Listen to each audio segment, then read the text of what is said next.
Eu vou fazer aqui a apresentação breve dele.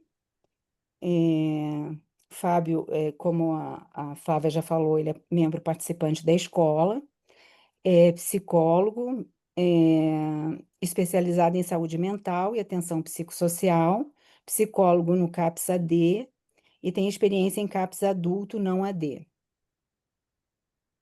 Então, Fábio, você começa, depois a gente vai.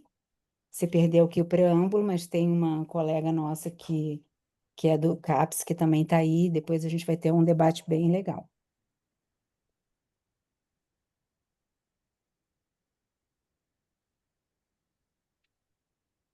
Abre seu microfone, tá, Fábio?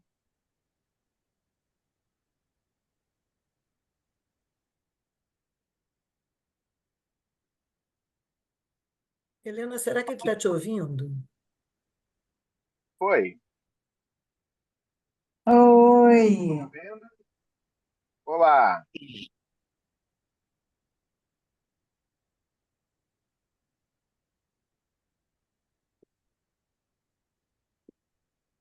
Vocês estão me Você me ouvindo? escutou? Sim, Eu já te sim. apresentei. Não sei se você estava me ouvindo. Ouvi essa parte. Vocês estão me ouvindo? A internet não está Sim. colaborando.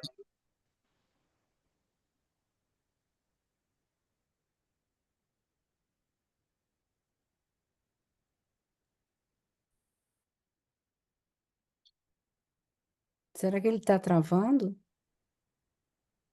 Acho que tá, né? Mas tá Parece dando que para ouvir bem aqui. Tava dando, sim, pois é. mas deu uma travada, né? Para mim, pelo menos. Aqui também. Eu acho que ele está travado. Não sei se ele está nos ouvindo Acho que ele agora. está travado. E eu acho que a internet tem ficado ruim, tem muita gente reclamando. Eu passei do computador para o celular. A minha aqui na ilha também caiu.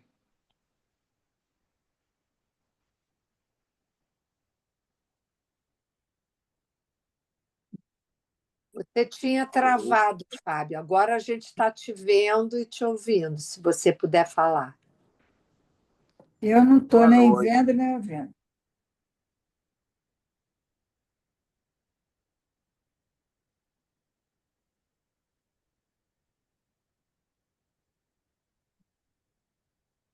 Eu acho que não Fala, está ouvindo a gente. fala, Pode? Flávio.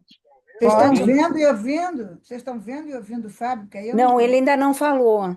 Eu acho que ele não Ah, está entendendo bom. bem o que estava acontecendo porque ele estava Nós travado. estamos É vendo com você, Fábio. Pode falar, começar. Fábio. Tem uma colega dizendo que não está vendo nem ouvindo.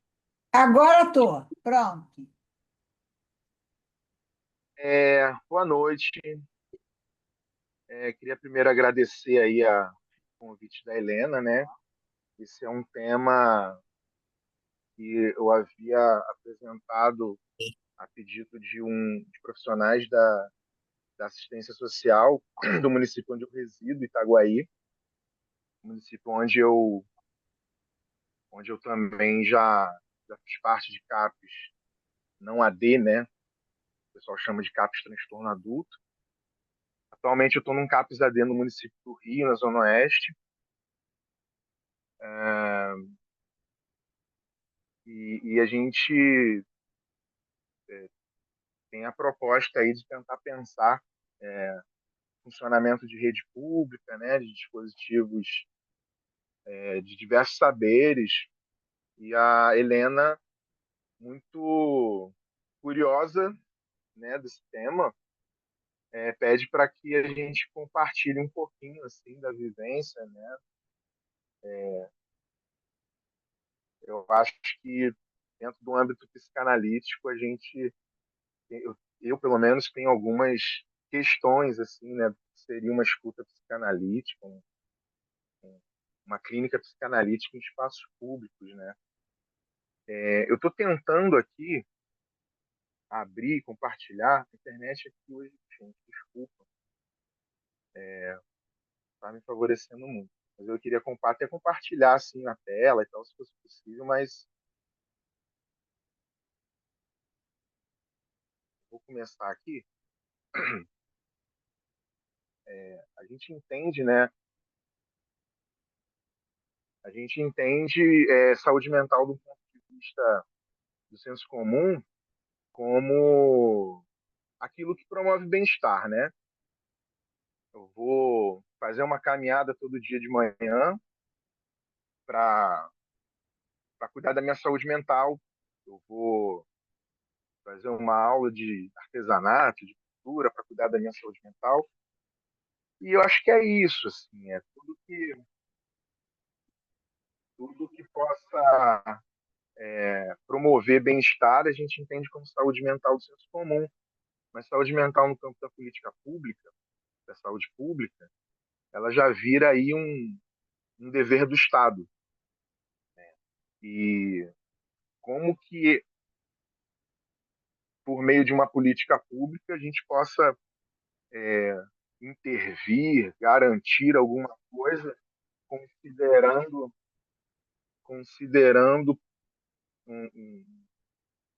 que também tem ali um sujeito, que tem ali um desejo, né? Então, a política pública brasileira, saúde mental, ela significa um dever do Estado em oferecer esse cuidado, né? Que vem de uma proposta de um tratamento de verdade, né? Os CAPs, eles vêm com uma contraproposta aí dos manicômios, né? De quem já vem institucionalizado e tal. Tudo bem que depois da reforma psiquiátrica para cá, o público de CAPs, eu acho que ele muda um pouco, né? E essa política, ela é encabeçada, vamos dizer assim, pelo que a gente chama de uma rede de atenção psicossocial, né? Que é o conjunto, né, de diferentes serviços ali disponíveis, cada um tem uma política pública federal que orienta, mas uma administração municipal que vai, né, ter ali as suas particularidades dependendo de cada município. Eu vejo uma diferença muito grotesca entre os CAPs de Itaguaí, onde eu moro, onde eu já trabalhei, para os CAPs, de funcionamento de RAPs do município do Rio, por exemplo, seja em número de dispositivo, funcionamento de rede, lógica de funcionamento, né? Então, a RAPS ela encabeça a articulação desses serviços, tentando ser capaz aí de cuidado compartilhado, né? Para pessoas que sofrem de quadro grave, né? Os CAPs eles são direcionados a quadros graves e persistentes, de alta complexidade, né? Então, assim, essa rede ela é formada por serviços comunitários, ela é encabeçada por serviço público, mas a articulação ela vai se dar para fora do CAPES também. Então, a gente pensa em articulação em terapêutica, institucional, entre serviços de saúde, serviços de assistência, de arte e cultura, né? Mais lá para frente a gente vai falar um pouquinho de como que isso se dá na prática, né? Então, essa rede, ela tem, ela é composta por serviços de urgência e emergência, centro de convivência de arte e cultura, serviços residenciais terapêuticos, hospitais gerais, atenção primária, né, clínicas da família, postos de saúde, SAMU, bombeiro, unidade de acolhimento, enfim.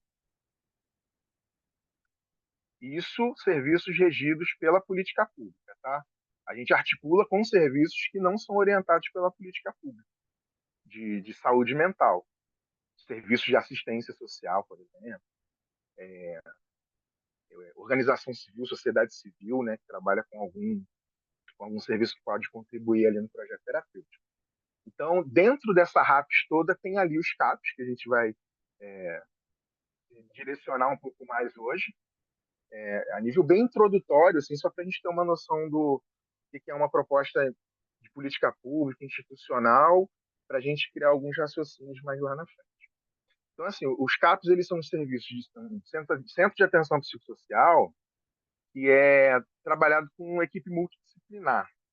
Então, você tem ali psicólogo, psiquiatra, terapeuta ocupacional, educador físico, cargos de nível médio, né, que atuam diretamente com oficina terapêutica. Então, assim, são muitos saberes ali envolvidos, né? Conciliar isso é um pouquinho, né, é um desafio.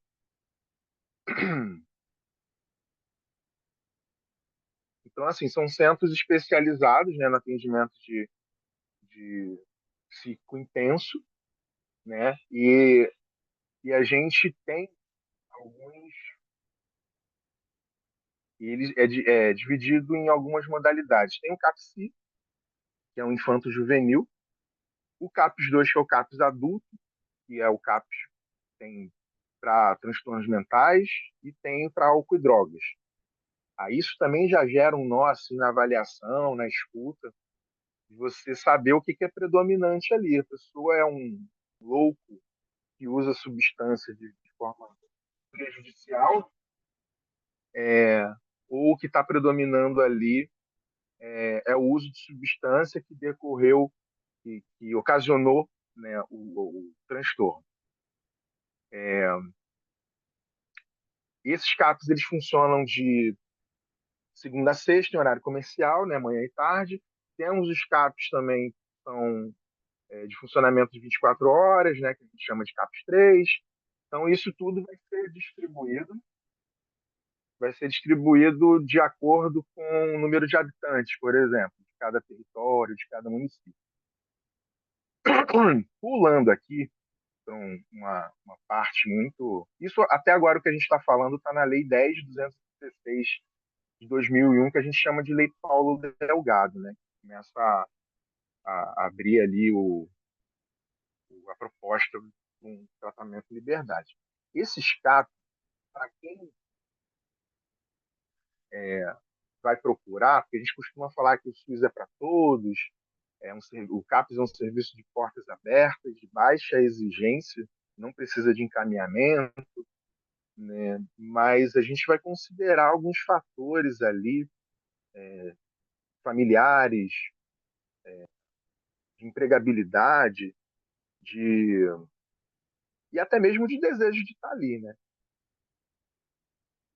Tem uma avaliação que a gente faz multidisciplinar, que a gente vai tentar identificar se aquele sujeito, aquela pessoa, ele é para aquele serviço ou se é para outro, e ele sendo inserido nesse serviço, ele vai ser inserido como, assim? O que seria um projeto terapêutico singular, né, que a gente chama de PTS, que é a proposta, né, que a gente faz ali de cuidado, porque o CAPS ele é um serviço de convivência, ele não é um serviço ambulatorial. Então, a pessoa, quando é inserida ali, o cuidado ele vai muito para além de um consultório, de uma psicoterapia. Então, você tem uma escuta ali em espaços muito coletivos, às vezes na rua, de demanda espontânea. Então, não é um projeto terapêutico, não é um projeto terapêutico individual só. É um projeto terapêutico singular no sentido de considerar a subjetividade do cara, né? Então, a pessoa chega ali, tem um projeto terapêutico que faz muito sentido naquela semana, naquele dia, e que, às vezes, uma semana depois, um mês depois, não faz mais.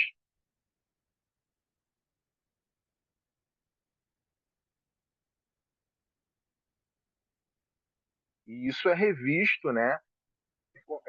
A gente está tratando de um serviço para quadro grave e persistente, de um público de alta complexidade, isso oscila. Então, não tem como a gente engessar, ou até a gente, esse termo projeto terapêutico, não sei se tem a coisa do projetar, de você estruturar, mas isso é muito subjetivo. Ele também está dizendo que isso é subjetivo, né? Você pode estruturar, projetar até amanhã, até nesse momento aqui só, né? Então, esse projeto terapêutico, ele é meio que um instrumento de trabalho ali interdisciplinar e intersetorial também. Assim como a gente tem ali diversos saberes se encontrando em cada serviço, a gente também articula com serviços também de outras lógicas de funcionamento, né? Então, para poder se criar aí um projeto terapêutico, por exemplo, tem usuário, a gente chama de usuário, né? Usuário do serviço. Às vezes o projeto terapêutico da pessoa é toda segunda-feira no CAPES, mas toda quarta em outro lugar, em algum serviço que oferte alguma coisa que faça sentido para ele. E por que essa coisa dele ser singular e de fazer sentido hoje, não fazer sentido, não ser engessado mais para frente? Por exemplo, a gente trabalha com uma questão de reabilitação psicossocial, a gente trabalha com ocupação dos espaços públicos, de circulação no território, e às vezes o projeto terapêutico da pessoa é ir lá retirar a segunda via de identidade, né? É ir lá tentar aquela vaga de emprego. Num primeiro momento a gente pensa que, poxa, não dá para fazer sozinho? Não, nem sempre, né? São pessoas que estão num nível de desorganização que precisam ser secretariados, né? A gente costuma dizer. Às vezes a gente acompanha o usuário em serviços de segunda via de documento, até mesmo para poder fazer alguma compra para utensílios domésticos e tal.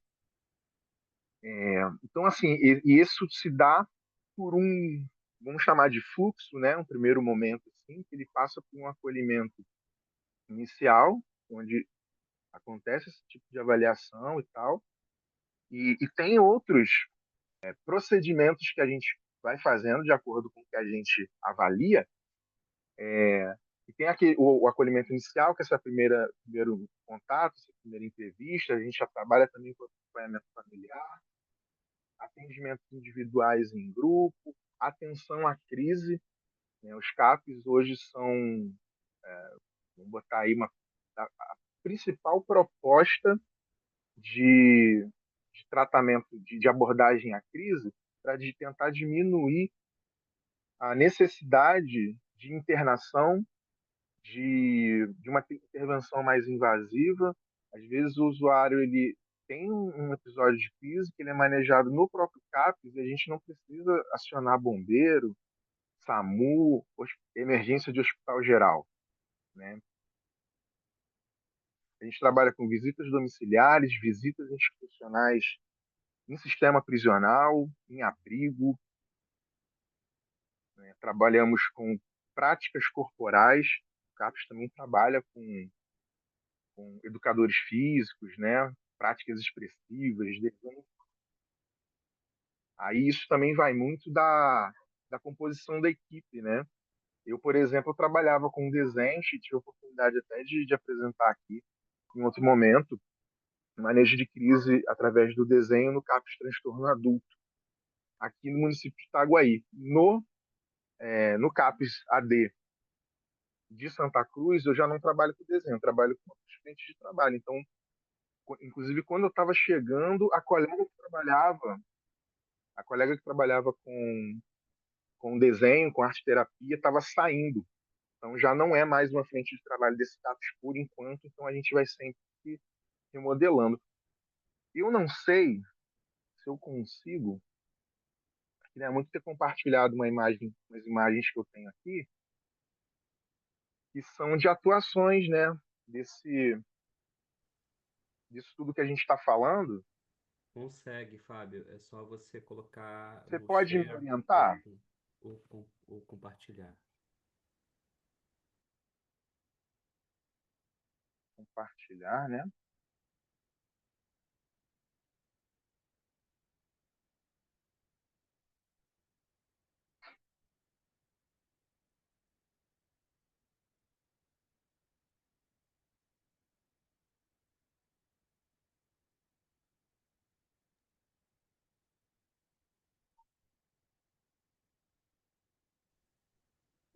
É um material que não está comigo também, Fábio, é outro? É o que eu te mandei. Ah, tá. É o que eu te mandei. Eu posso passar para o Alexandre aqui. Você consegue, por favor, que minha internet aqui tá. Consigo.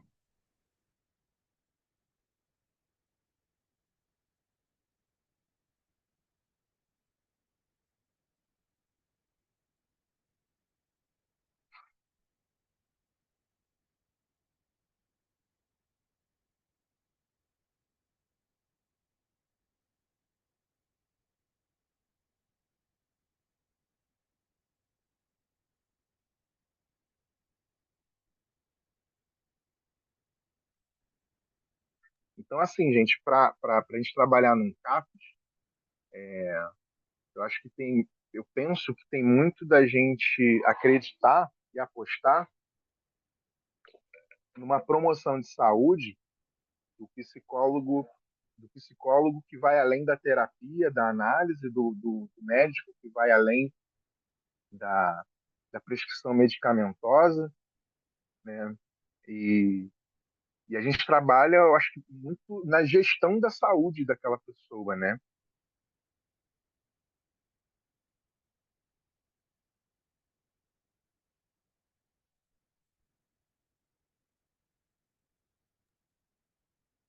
O Alexandre já recebeu, vai entrar agora. Aí.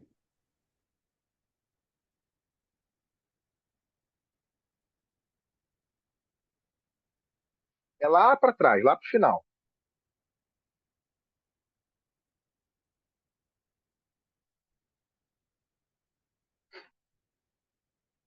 É onde, quando começam umas fotos. Isso. Isso daí são algumas ações que a gente desenvolve no território, que são de acordo com procedimentos que são orientados pelas políticas públicas, né? Por exemplo, são imagens autorizadas, tá, gente? Ali a gente tem essa senhora que está com um lequezinho amarelo, foi uma roda de samba que a gente fez na estação do BRT de Santa Cruz no mês de. Foi logo depois do carnaval. A, a, a roda de samba contou ali com a produção, né, com a realização de parcerias e tal, do CAP, junto com centros de convivência, que são dispositivos de arte e cultura ligados à saúde também, né, mas não são privativos de saúde, né, são serviços de arte e cultura disponibilizados para a comunidade. Então,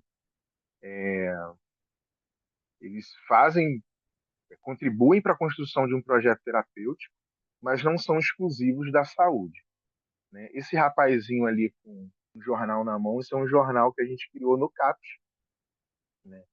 Porque a gente trabalha muito às vezes, com registro do cotidiano de trabalho, e que eu, particularmente, estou num CAPES álcool e drogas com uma população em situação de rua, um número de pessoas em situação de rua bem importante, que não tem acesso à tecnologia de celular, internet, e que às vezes não tem, né, a repercussão daquele evento e tal. Então a gente estava trabalhando uma questão também de fotografias também que a gente desenvolve lá no CAP sobre a autoimagem, construção da subjetividade, deles se olharem e tal, e acabou dando origem ao jornal como uma ferramenta ali de protagonismo deles, as pautas são deles, e, e uma forma deles também terem acesso a esses registros que a gente faz, né,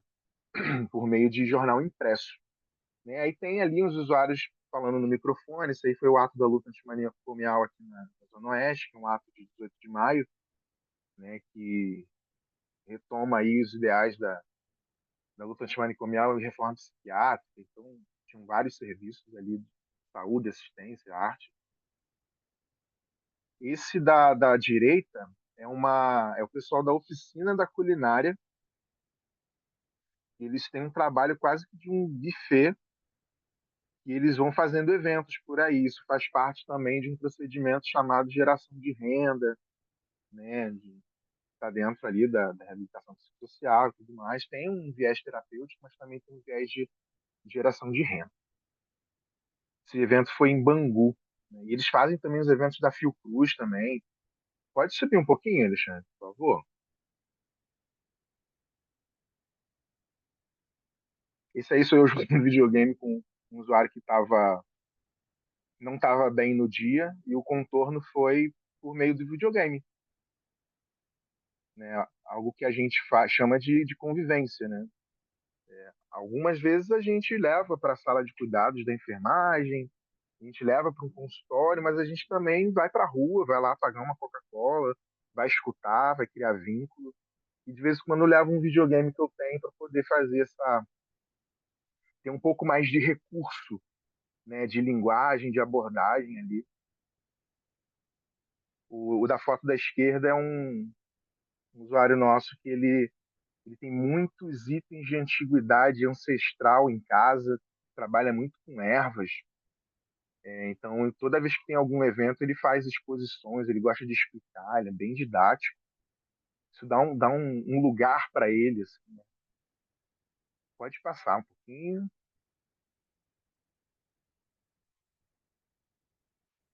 Daí são algumas fotos do bloco de carnaval. Né?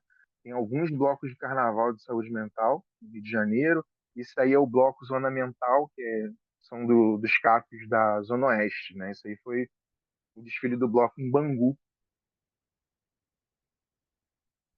Pode passar mais um pouquinho, acho que acabou.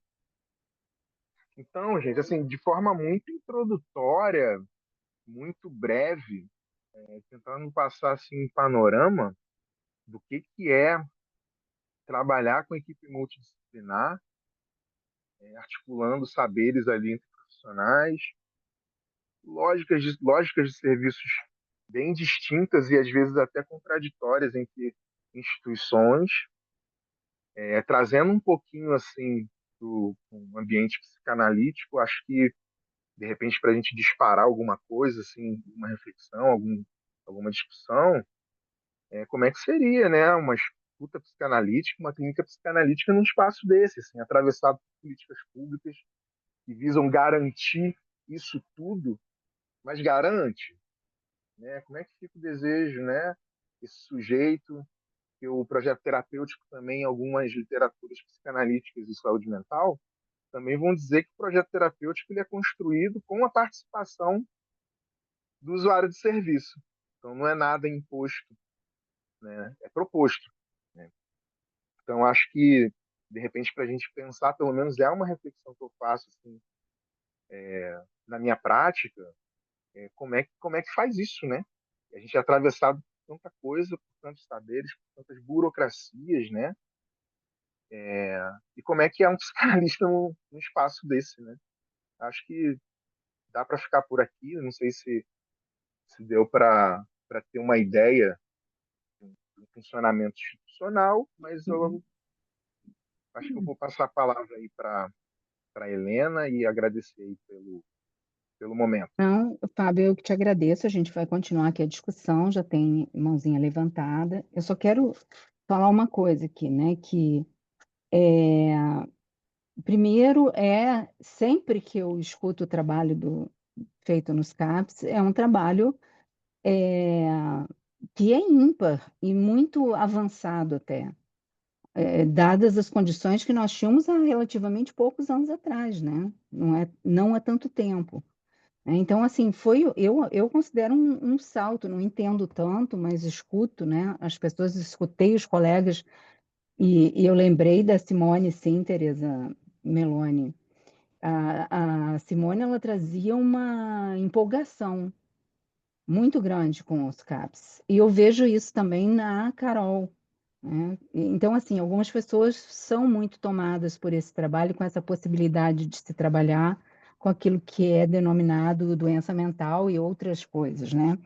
E aí, eu encontrei num texto de Freud, né, eu só trouxe um trecho dele, que é Caminhos da Terapia Psicanalítica, um texto de 1919.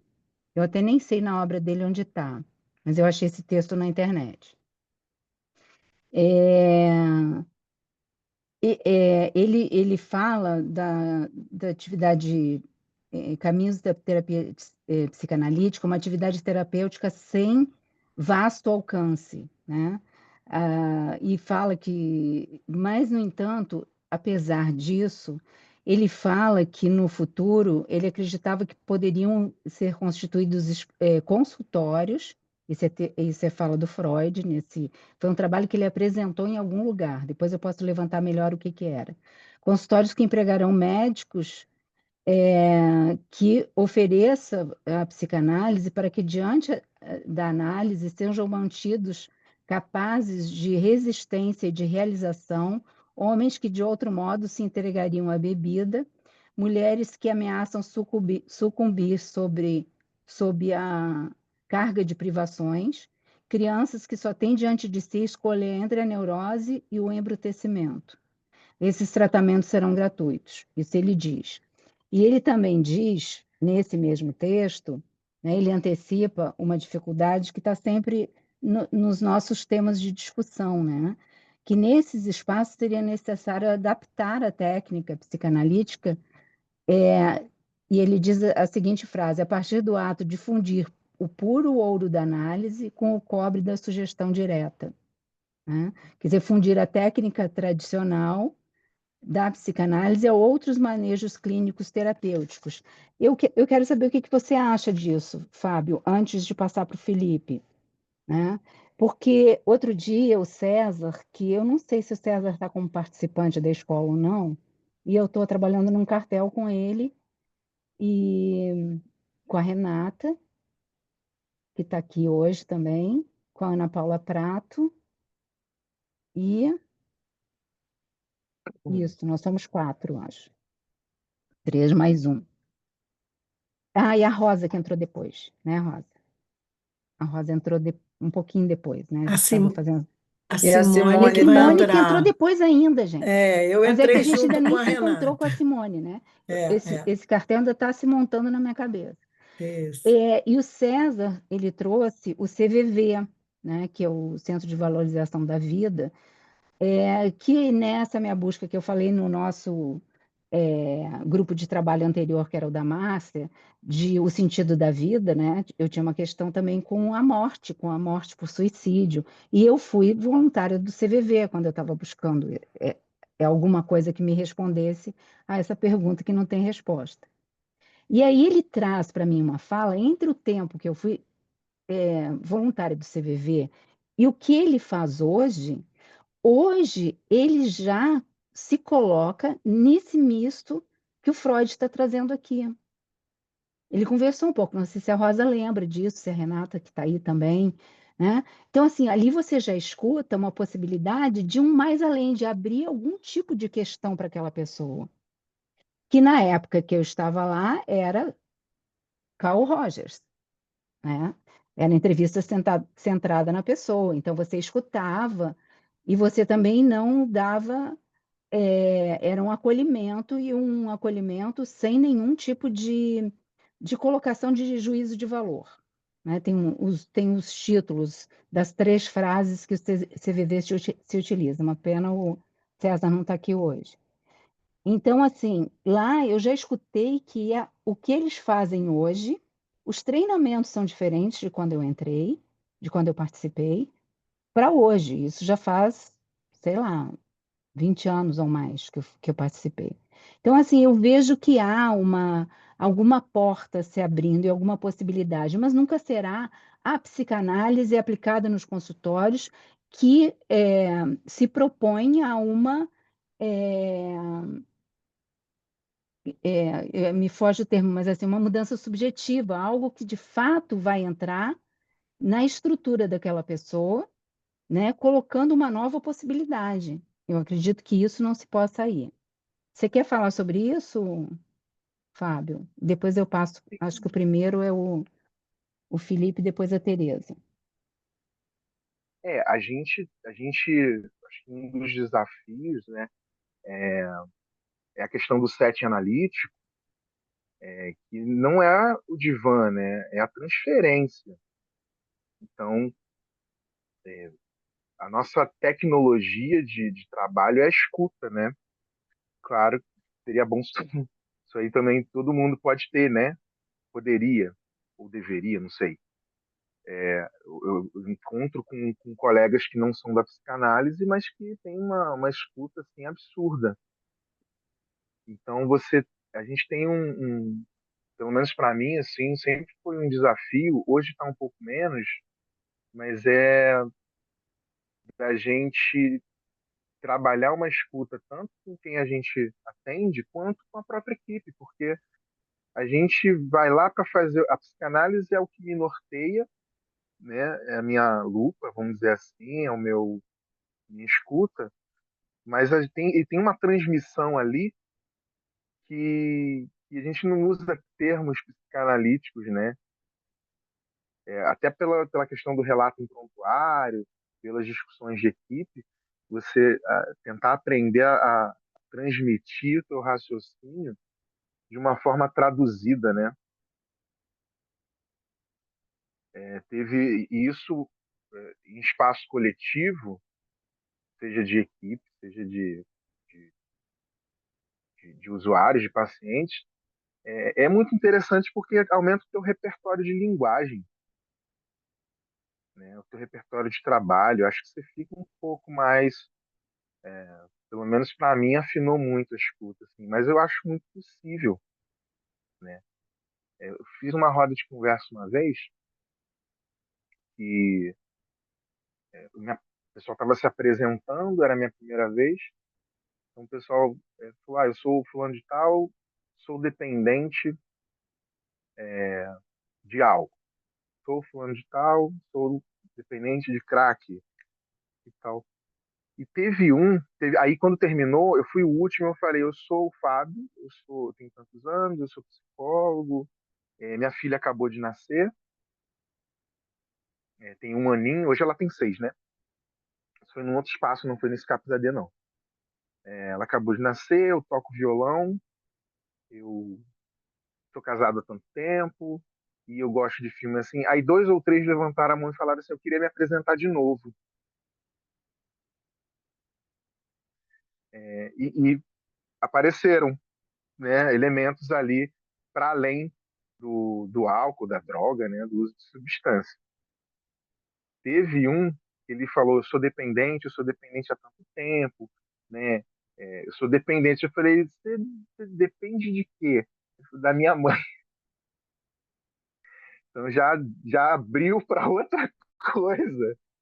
Então, assim, acho que a escuta como ferramenta de trabalho mesmo, né? Para além do consultório, para além do divã. Mas eu queria ouvir os colegas também, né? Então, para mim aqui, o que eu consegui pegar mais ou menos como ordem é o Felipe, a Tereza Meloni, a Carol e a Tereza Nazar. Carol, eu não tenho certeza se você se inscreveu antes ou não, porque você se inscreveu no chat, mas tá bom assim? Tá sim, tranquilo. Tá. Então, Felipe, depois Meloni. Oi, Fábio, tudo bem? Obrigado pela fala, é bem bacana, Bem, assim, eu gostei, tudo bem, eu gostei bastante das suas fotos, porque mostra muito, assim, é muito discrepante, é muito diferente de uma realidade que a gente já teve, né, enfim, de pessoas que sofrem de transtornos mentais, que a gente ainda nomeia como grave, né, enfim, se a gente pensar nessa lógica de uma gravidade, uma gradação, né, enfim, que até isso também é questionado. Mas muito bacana ver, não tem como, é inegável como a gente caminhou nesse sentido. Daí eu queria trazer algumas considerações, assim, porque para pensar, o Freud vai dizer que qualquer, qualquer desenvolvimento teórico que parta da transferência, da prática, pode se nomear psicanálise, até discordando dele, inclusive, tá? E tendo como premissa a transferência psicanalítica freudiana no que diz do recalque e como consequência de uma castração também, né? Enfim, a gente não pode se esquecer disso, então a gente também pode ir para Jung, que Jung fez isso, mas ele foi para a área do ânima, dessa energia, e se distanciou da questão da energia, da influência que a sexualidade traz na nossa constituição subjetiva, que é o que o Freud se atém. Mas ele diz que se a gente respeita essa lógica, primeiro a prática e depois a teorização, isso qualquer pessoa que fizer isso pode ser chamado de uma clínica psicanalítica. O outro é Lacan, que vai dizer que ele entende que praxis é qualquer intervenção simbólica sobre o real. Qualquer tratamento sobre o real pela via simbólica, Lacan considera uma praxis lacaniana, né? E a gente sabe dos relatos de Lacan, de que Lacan atendia pessoas e fazia algumas sessões fora do setting analítico, né? Enfim, ele não... porque o que interessava para ele era ir onde o sujeito estava. E nem sempre o sujeito está no setting analítico. Então, e se a gente também fosse ficar preso ao set analítico, né, hoje a psicanálise teria acabado com o atendimento online. Então, assim, eu penso que não existiria mais psicanálise, né? Enfim, a gente ficaria numa eterna nostalgia desse instrumento do divã, na materialidade dele também, né? Que foi um pouco que se rompeu também com a extinção dos manicômios em alguns países, ou com a diminuição, né, enfim, dos leitos psiquiátricos. Num primeiro momento, a gente primeiro que derrubou os muros, mas se a gente também não faz esse processo de simbolização, os muros continuam na gente. Então, existe o termo também, né, capsicomização, existe esse termo. E não basta derrubar o muro, aí fazendo essa analogia entre os dois saberes. A gente quebra o muro concreto, mas a gente simboliza a quebra desse muro também, porque senão a prática continua o mesmo fora de uma instituição psiquiátrica total. E aí isso serve para o divã também. Se a gente não consegue simbolizar essa função do divã, de fato, a psicanálise está encerrada. Isso é uma consideração a se fazer. E aí, assim, você vem falando coisa que eu já vivenciei isso também, né?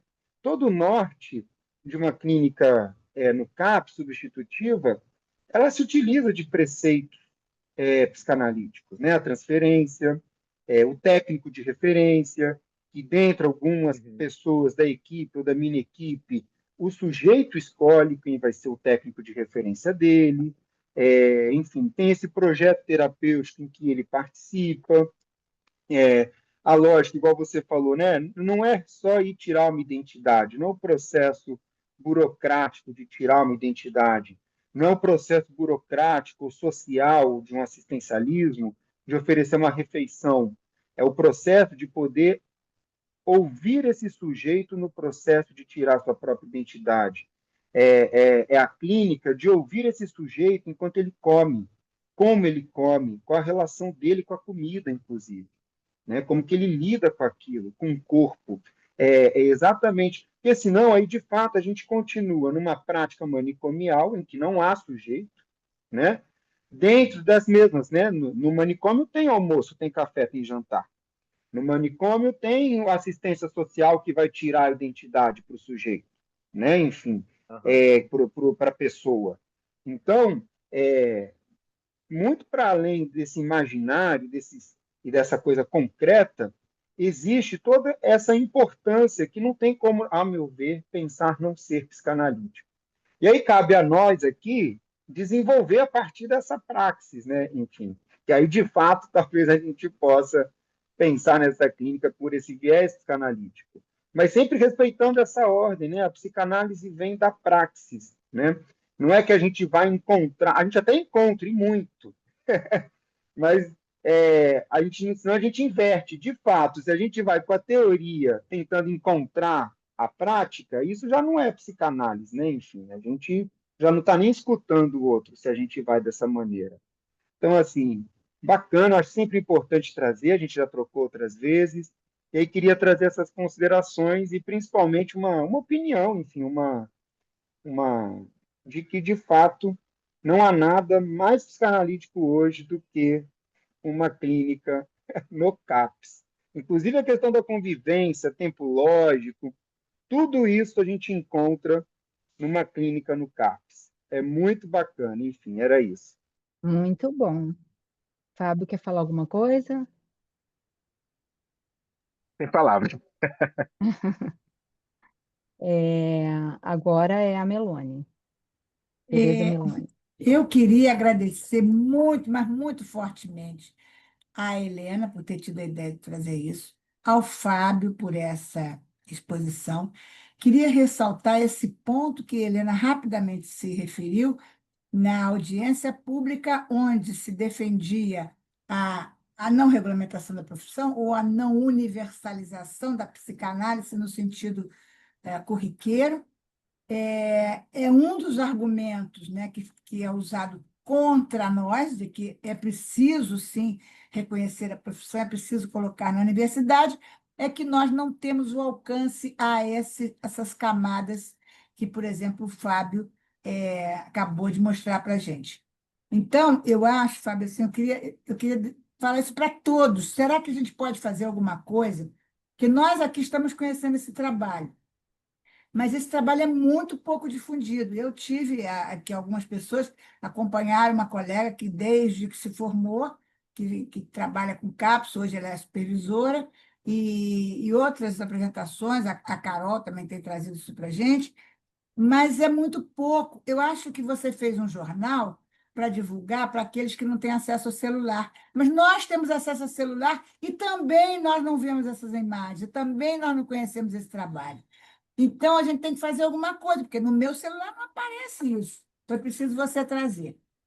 A outra coisa que eu quero trazer para vocês, desculpe, mas eu tenho que falar da história, e é muito anterior à fala da Helena e à fala do Felipe. Em 1968, eu estava me formando em terapia ocupacional. Depois de alguns anos trabalhando com crianças encefalopatas, hoje estou numa pesquisa de autismo com a Tereza, um grupo aí também está. Passei a trabalhar, fui convidada para um emprego. O meu primeiro emprego mesmo, carteira assinada naquela época, imagina, na Casa de Saúde Doutoreiras, na Colônia. Vocês sabem o que é Colônia? Não estou perguntando, estou colocando. Colônia. Depois, mais tarde, eu fui fazer uma pesquisa no meu mestrado na Colônia Juliana Moreira, né? Então, essas fotos que você me trouxe, Fábio, me são muito familiares, tá? Então, eu quero dizer para vocês que, agora, eu estou falando de um tempo anterior à segunda reforma psiquiátrica, porque você, Fábio, e vocês que estão assistindo, estão num tempo em que este trabalho veio, como o Fábio muito colocou, uma decorrência do extramuros, né? Da desinstitucionalização da doença mental. Eu estou falando de um tempo em que era institucionalização, sim. O dono da Casa de Saúde Doutoreiras era ministro da Saúde, gente. Vocês não podem imaginar o poder.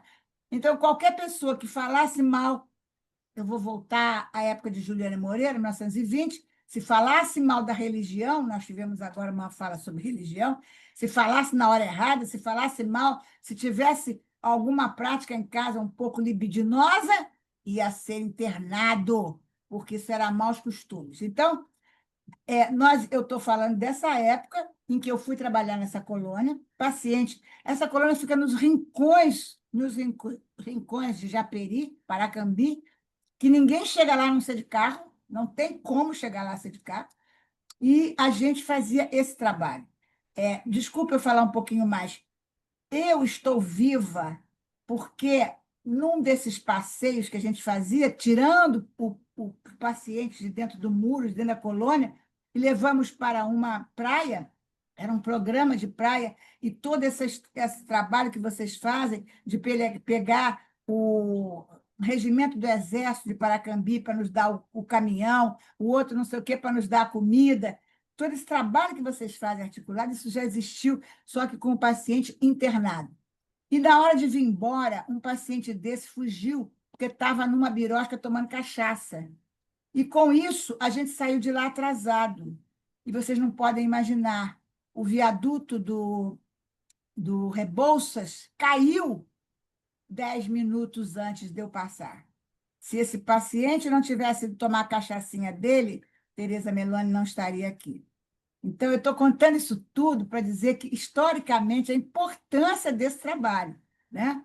Agora, quero lembrar por que esse trabalho pintou lá numa colônia, que é uma coisa paradoxal, dentro de uma colônia, pintar um trabalho de extramuro, de levar paciente para a praia e outras coisas mais, jornais, etc, etc. Nísida Silveira fez isso no Hospital Gente de Dentro.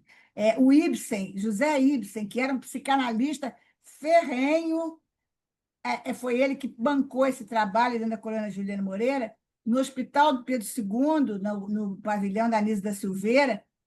Oswaldo Santos né? E também implementou esse trabalho.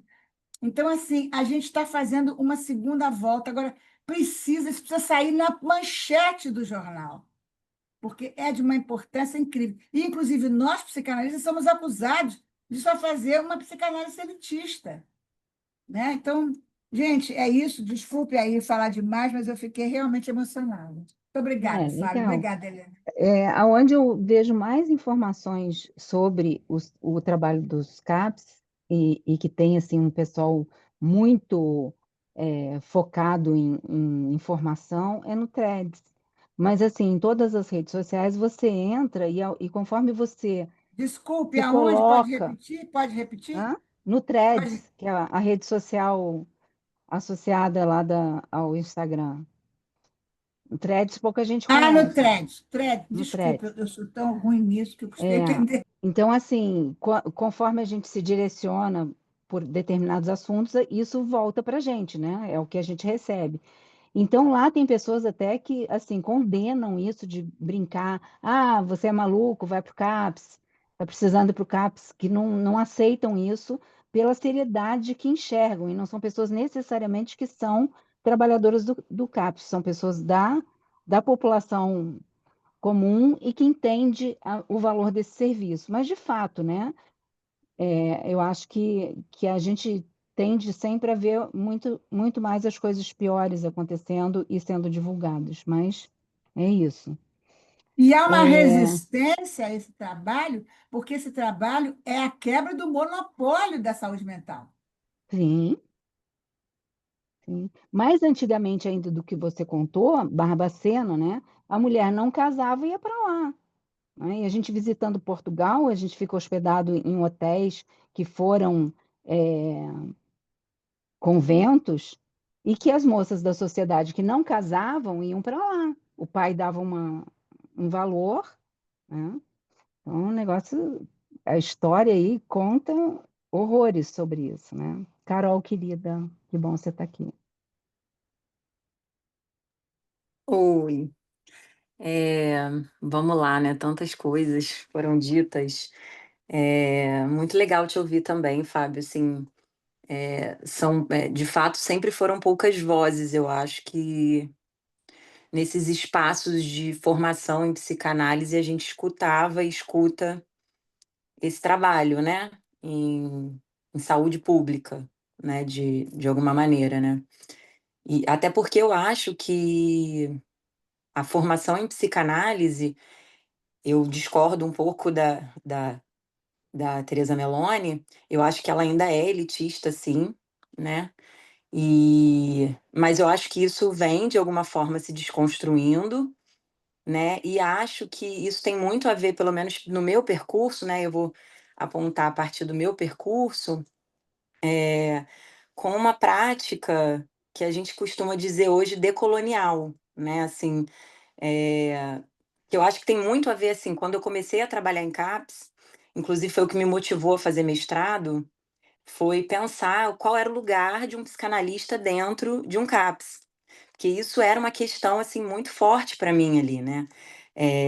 E desconstruir esse lugar, né, que a gente acaba dando a um psicanalista, né, por várias razões, né, individuais e coletivas, né, mas a gente acaba de alguma forma construindo aí uma certa imagem, né, e uma figura para esse analista, né, e aí desconstruir foi extremamente importante, desconstruir a imagem do psicanalista, mas sem excluir a psicanálise desse processo, pelo menos no que diz respeito à minha formação.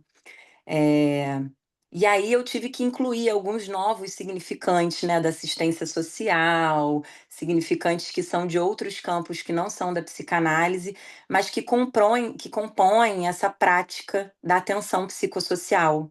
Disso que eu acho que você falou um pouco da clínica ampliada, né, disso que não se reduz a um consultório, né, a uma escuta privada ali, né, enfim, de uma sala, né. Eh, e aí eu gosto muito, assim, de pensar, né, nessa questão do decolonial, né, nesse sentido da gente poder ir tirando, de fato,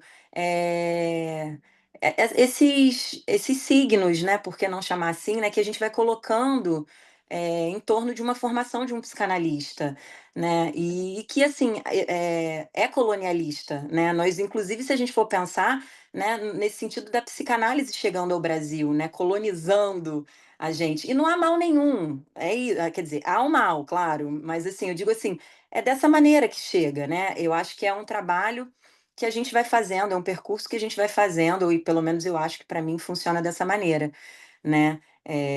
Mas que eu gosto de pensar, né, na clínica da atenção psicossocial com essa orientação da psicanálise, mas entendendo que o SUS, né, e a gente que trabalha na política pública de saúde, a gente tem como o alicerce, o SUS, né, ele é uma política para todos, né, ele está lidando ali com a integralidade do sujeito, um significante que é muito caro, né, a gente pensar sobre a integralidade é a gente entender que há desejo, mas que existem outras coisas, né? Falar de política de reparação. E eu acho que a psicanálise poder entrar aí é extremamente enriquecedor, né? Porque, de fato, assim, eu acho que para finalizar minha fala, assim, acho que eu estou falando um monte de coisa aqui, né? Mas, enfim, eu acho que um analista dentro do serviço público, ele é um ato político, né? Porque ele pode, de alguma forma, ir furando isso que é extremamente importante, né? De pensar o sujeito na integralidade, equidade, etc. Isso tudo é extremamente importante, mas um analista ali, ele vai poder ir furando isso à medida da necessidade, à medida do que for possível para cada sujeito, né? Então, assim, eu acho que é um ato extremamente importante que a gente consiga sustentar a psicanálise como uma orientação dentro dos serviços públicos de saúde, assim, né? Mas sem excluir é, esses outros saberes que compõem essa prática, né? Acho que é um pouco isso, assim. Acho que é mais uma colocação, uma reflexão te escutando aqui, né? E foi muito bom te escutar, Fábio. Obrigada. Obrigado você. Então, quando a gente fala de manicômio, remete muito àquela instituição com a plaquinha escrito manicômio, hospício, sanatório, que hoje, vamos dizer assim, que não existe, mas a gente, acho que a coisa vai tomando de reforma em reforma, surgem umas formas aí também muito manicomiais. Não tem lá a instituição com a plaquinha manicômio, mas eu posso ter uma prática manicomial, né?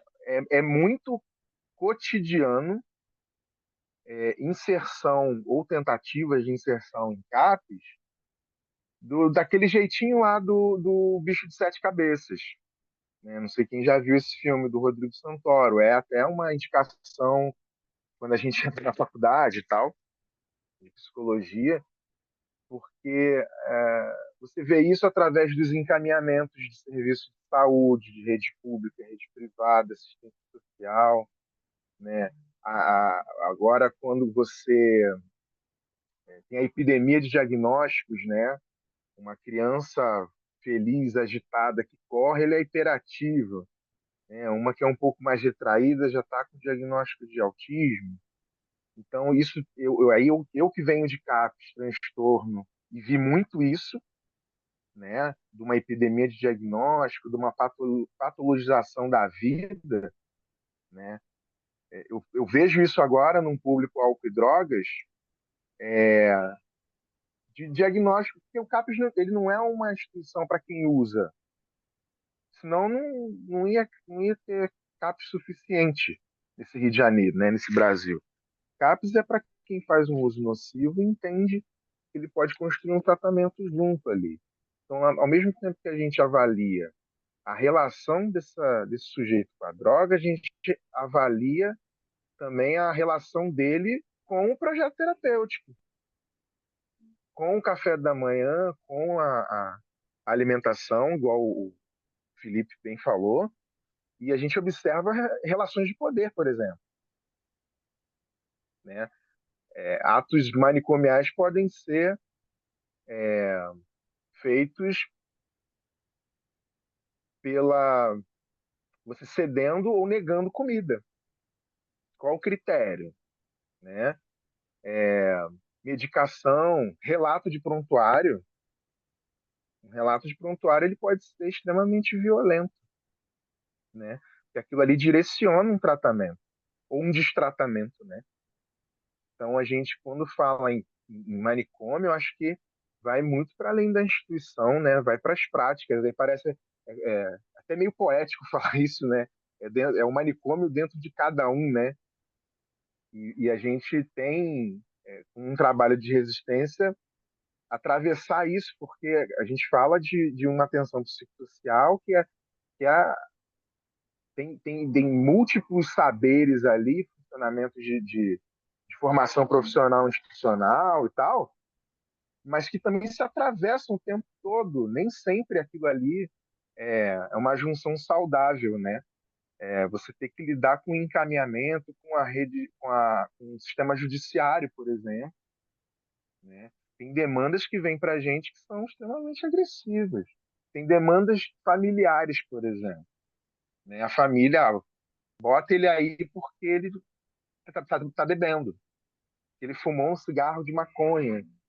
Então, assim como nem sempre uma tristeza é uma depressão, um CAPS transtorno, um uso de alguma coisa não necessariamente vai ser uma demanda para um CAPS AD. Aí como é que a gente escuta isso, né? O Felipe lembrou, a gente tem um técnico de referência, mas a gente também é atravessado por outra burocracia, né? O técnico de referência, no primeiro momento, é uma escala. Quem é a dupla de acolhimento daquele dia? Então, diferente de um consultório onde a pessoa procura a gente, e ela também pode sair, né? Pode procurar outro analista depois, ok, mas no CAPS, no primeiro momento, ele não escolhe. Ele vai ser atendido por quem está lá. Depois, se pensando o caso clínico, né, trocando com a equipe, a gente vai ajustando, mas a gente é atravessado por uma burocracia da política pública que coloca lá como dever, como direcionamento de serviço e tal, mas se a gente se prender à letra, a gente vai encapsular também a prática clínica, encapsular, né, botar o cara dentro do CAPS ali, encapsular o que Pois é. seria algo para colocar em liberdade, né? O encapsular já contém o CAPS. Deixa eu só te cortar um pouquinho, a gente está terminando o tempo e a Tereza Nazar vai falar, queremos escutá-la. Aí depois a gente fecha. Tereza. Então, primeiro eu quero agradecer a você, Helena, por essa oportunidade de escutar o Fábio. Ainda não tinha escutado, muito interessante o seu trabalho, muito bacana. Só lembrando, a Helena estava querendo saber o texto do Freud, é um texto que tem uma discussão se é de 1918 ou 1919, que se chama Linhas de Progresso na Terapia Psicanalítica, onde ele vai justamente trabalhar essas. Porque ele não diz claramente, mas ele abre a possibilidade, ele tinha a genialidade de tirar a sua própria descoberta de uma caixinha, né? Então, tirou da caixinha específica da medicina, abriu para outros caminhos e deixou, digamos assim, a estrada apontada para outros lugares, para outras possibilidades. Então, essa é a primeira coisa que eu queria lembrar, porque você estava querendo. E é do mesmo ano, se foi 1919, é o ano do estranho, né? Não podemos esquecer, que é um texto impressionante, fundamental, e que nos coloca, me parece, diante do estranho que há dentro de cada um de nós. A propósito disso, inclusive, eu queria só lembrar que é bacana esse trabalho que vocês realizam no CAPS, tanto a Carol quanto você, Fábio, como o Felipe também tem essa experiência, vocês estão trazendo, né, digamos assim, os ecos do que acontece nesse lugar, no lugar do CAPS. É interessante a gente pensar como a problemática do estranho pode se colocar em qualquer situação. Então, o estranhamento que se dá quando se lida, me parece, com essas situações que justamente são fora da caixinha, fora do enquadre, digamos assim, do consultório psicanalítico, de alguma maneira nos traz, nos lembra que a psicanálise é, antes de tudo, um instrumento de leitura, que você pode e deve usar em muitas situações, não necessariamente na relação analisando-analista. Ela se presta justamente, uma vez que é uma prática discursiva, e aí a gente já está falando do Lacan, é muito importante que o discurso analítico possa ser usado fora do consultório, né? Em outros lugares. E o CAPS é um dos lugares. Mas não só no CAPS, às vezes numa abordagem de rua, como você também lembrou, né? O discurso analítico, ele é, antes de tudo, um instrumento, né, de leitura discursiva. Isso é importante. E as referências à questão do hospício e tudo mais, tem um livro que eu li e que eu trabalhei, que é muito bacana, que é um testemunho, é um diário da Maura Lopes Calçado, que se chama O Hospício é Deus. Esse livro é uma beleza de livro.